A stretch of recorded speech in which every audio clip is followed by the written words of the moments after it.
والسلام على أشرف الأنبياء والمرسلين نبينا محمد وعلى آله وصحبه أجمعين. السلام عليكم ورحمة الله وبركاته. إن شاء الله alamul jin wa shayatin ang daigdig ng mga engkanto at mga demonyo. Kaya talakay na natin yung mga paraan, mga taktika ni Satanas na sa pamagitan nito ay inililigaw niya ang mga tao. So maaring yung mga nababanggit nga dito ay hindi lamang pagkaligaw na direkta, kumbaga yung magiging kafir o musyrik ang tao. So maaring tinutukoy din dito yung mga pagsuway na dinudulot ni Satanas na gagawin ng tao. Dahil dito, ibig sabihin, pwedeng maaapektuhan din ng mga itong mga Muslim, kahit mananampalataya. Yung nga lang nakaraan, di ba, yung huling natalakay natin, babae, at ang pagmamahal sa dunya. So kahit mananampalataya, tinatablan yan.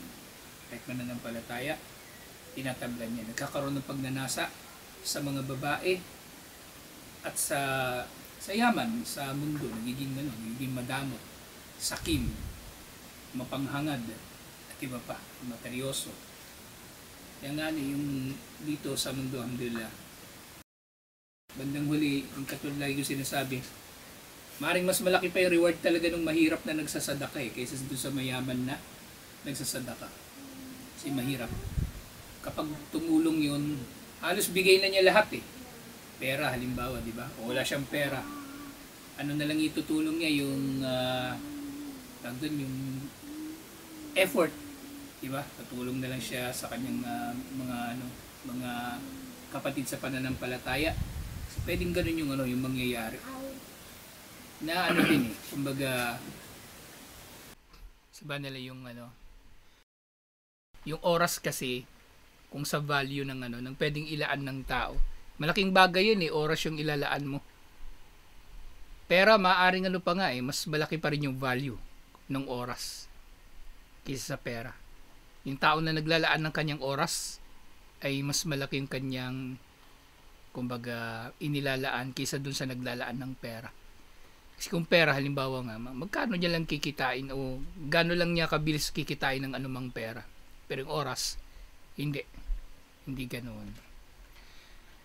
So yun, inshallah, al-ginao wal musika, yung pagkanta raw at ang music na ginagamit ni Satanas upang mailigaw ang mga tao. Al-ginao wal musika tarikan yufsidu syaitanu bihima al-kulub. Ang pagkanta raw at ang musika ay dalawang paraan na sinisira ni Satanas ang mga puso. Yung kapag sinabing pagkanta dito, yung gina, maaaring kasama na rin dito yung kahit pa yung mga kanta na walang music pero haram ang kahulugan. At syempre ganun din may babala ang mga scholar kahit yung mga nasyid, 'di ba, na wala namang music o Islamic naman yung message. Pero nahumaling ka na doon, hindi rin maganda. So meron din silang babala doon. Pinakamainam na paglalaanan talaga ng tao ng kanyang oras ang pakikinig sa Quran, hindi sa pakikinig sa ano paman doon. Kahit nga yung mahumaling ka sa mga pagbabasa pa rin, halimbawa pagbabasa, na humaling ka sa pagbabasa sa mga fiction, sayang oras din, di ba? Ay magbasa ka na lang ng Quran, okay, panood ng pelikula, makinig ka na lang ng lecture o pamang mas kapaki-pakinabang, inshallah. So ito dalawang paraan na sinisira ni Satanas ang mga puso o yukharribun nufus, at sinisira ni Satanas yung kaluluwa ng mga tao. Sinabi ni Ibn al-Qayyim rahimahullah, wa min makayidi aduwillahi wa musayadihi allati kada biha min kibali nasibihi min al-ilm wal aqal wad din wasada biha kulubul jahilin wal mubtilin. So ito raw ay kabilang sa mga pakana at mga patibong ng kalaban ni Allah, si Satanas, na sa pamagitan nito ay hinahangad niya na mahuli o mahulog doon sa kanyang patibong yung mga tao na maaari meron silang kaalaman, meron silang pag-unawa o meron silang ilang antas ng pagka matuwid. Kahit sila ay maaring mahuhulog sa patibong na ito ni Satanas. Na gain din kahit yung mga pantay, parehong mabibiktima sila eh. Kahit yung mga mangmang mabibiktima. Kahit yung mga mangmang ay mabibiktima. At yung mga tagasunod ng mga kamalian, mabibiktima rin sila. Pareho, matuwid man o hindi, pwede ring mabibiktima nito. Katulad ng iba pang mga patibong o pakana ni Satanas. Dahil nga si Ma'ul Maka o Tasdiya sa pakikinig sa kumbaga yung pagsipol at pagpalakpak na siyang actually yung Quraysh. Ganun sila sumamba nung panahon bago pa naging propeta si Propeta Muhammad sallallahu alaihi wasallam. Wal ginao bil alatil muharrama, hindi sa paggamit ng mga instrumento na pangmusika na pinagbabawal. So dito meron lamang nag-iisang musical instrument na pinahintulutan sa Islam, yung duf. Yung para siyang tambol na maliit na pinupukpok. Pero yun actually mahigpit pa nga doon kasi marami pang batas tungkol doon. Pwede lang itong gagawin ng babae at ang kumbaga yung gagawin lang ito sa araw ng kasal. Doon sa pagtitipon ng mga babae sa kasal. So babae lang yung gagamit, tas babae lang yung yung mga babae lang yung makikinig, sila lang. Hindi ito kumbaga gagawin pang kalahatan. Kasi yan yung ginawang palusot nung ilan sa mga gustong gumamit ng musical instruments. Meron silang mga nasheed, meron silang kanta kumbaga. Na ito yung accompaniment, yung duf na tinatawag. Eh bawal pa rin yun. Kasi hindi naman yun ang tashri. Hindi naman yun ang pagsasabatas kung paanong ginagamit yun. Kaya nga, yung pinag-aaralan natin, yung fiqhul muyassar, paulit-ulit na biyabanggit, masyru'iyya. Isinabatas ba ito? At kung ito isinabatas, ano yung mga ahkam na may kinalaman dito? Pati mga syurut, mga kondisyon na may kinalaman dito. Dahil nga, sinabi ni Allah na yun, nababanggit yun, actually, Suratul Anfal, verse 35. Again din, alladhi yasuddal qulubu biha anil Quran. Ito mga ito sa bukod doon sa kumbaga direktang epekto nito sa puso.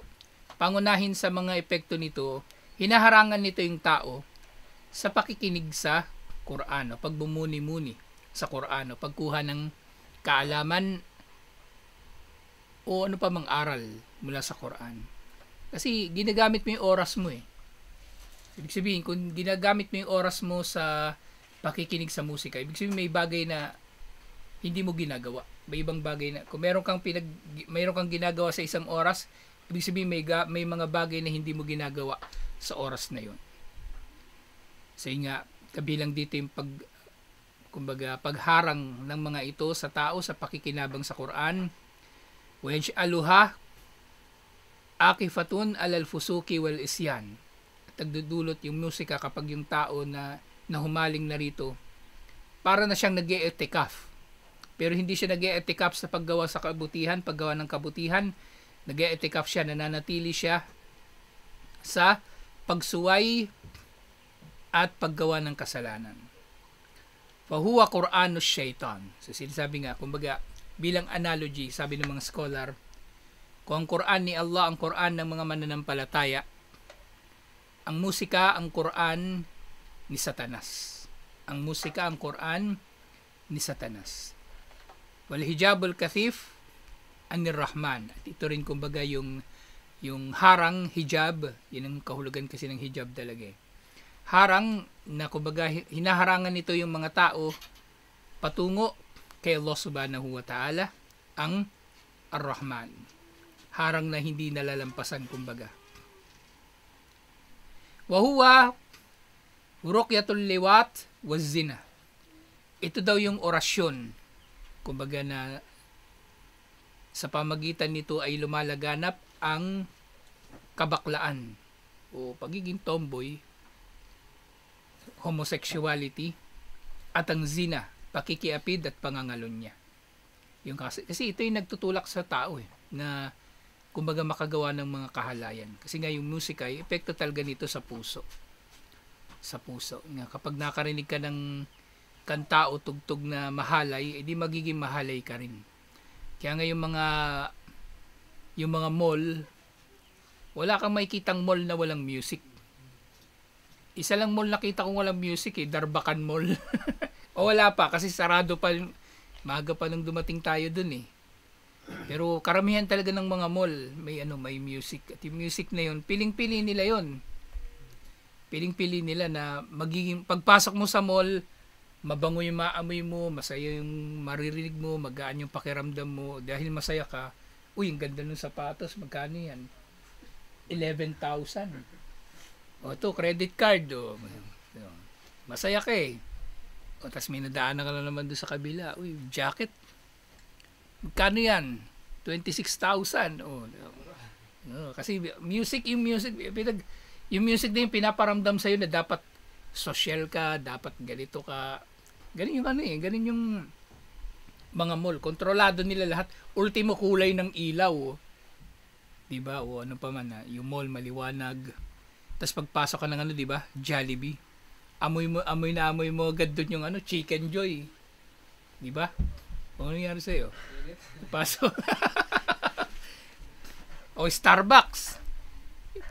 Kaya hindi naman ganun kabango yung kape masyado pero pagpasok mo sa Starbucks, amoy na amoy yung kape. Yung pala may pang-spray sila na amoy kape. Yung air freshener nila amoy kape. O ano pa man. Para ma-impluwensyahan ka. Tapos ganito, may music din sa Starbucks. Tapos yung mga music nila doon pang social, di ba?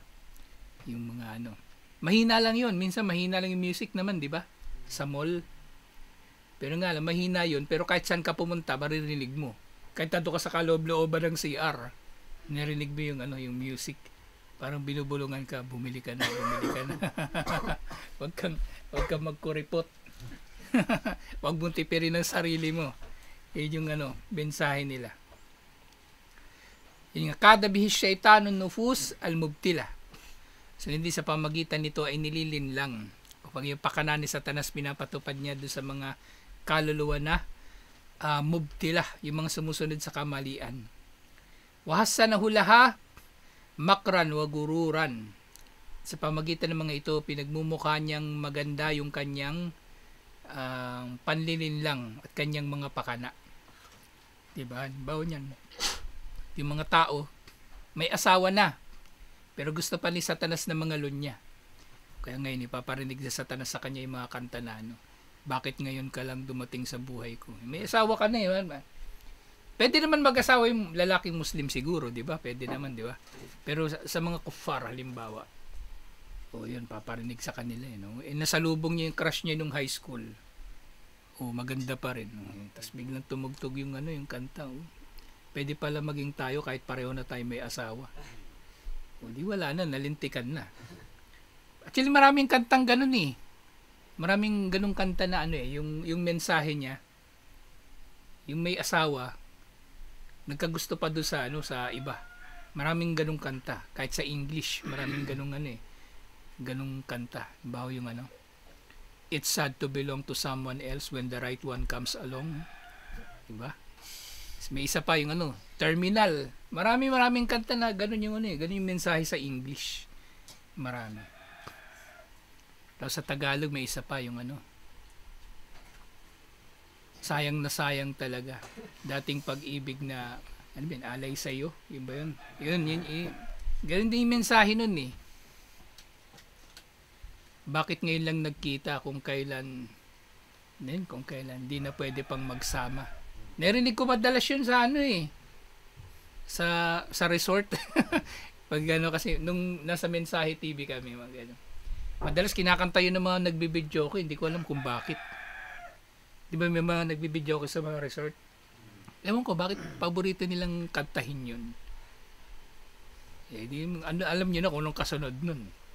Baka na yung pahiwatig na. So ngayon din, sa pamagitan nga ng mga ito, wa ohalaha asyubhu albatila ala husnihi fa kabilat wahyahu wattakhadat li ajlihi al-Quran mahjuran. So sa pamagitan daw ng musika, kumbaga dinudulot ni Satanas na tatanggapin ng tao yung mga bagay-bagay na nakakapagduda at tanggapin niya yung mga ipinapahayag dun sa kanta at tatalikuran niya ang Quran kasi mas gusto niya ring marinig yung kanta. Mas gusto niya marinig yung kanta o yung musika. Wa min ajab anna ba'da an-nas alladhina yad'una at-ta'abbud yattaqiduna al-ghina war-raqs wat-tamayul tarikan lit-ta'abbud. So nakapagtaka raw na mayroong mga tao na inaangkin nila na sila ay abala sa pagsamba kay Allah, pero kinukuha nila ang musika at pagsayaw bilang paraan ng pagsamba. Ayun nga yung mga sufi, di ba? Alam mo yung mga darwish, yung mga dervish, yung miikot-ikot yun, masayaw-sayaw, ganun.